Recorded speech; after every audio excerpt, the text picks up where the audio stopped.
ఇక్కడ అవపడుతుందా? గిది గిది గిది గిది అది ఫేక్ 200 రూపాయలు నోట్ అనమాట. Few minutes later.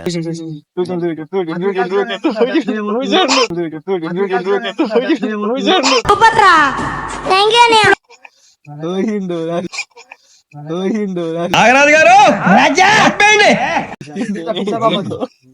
5 minutes later. అన్నా 200 ఇవ్వవా? 200 ఇవ్వవా? 200 ఇవ్వవా? ఆ దొంగలుడు కానీ ఆ దొంగలుడు కానీ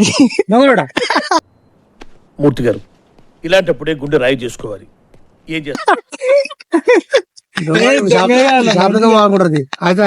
అది ఏంటి మమ్మీ ఎవడీడు? లేదు దొంగలుడు అనేది షాప్ లో బాగుంది. ఏదేది షాప్ లో చూస్తాను ఇప్పుడు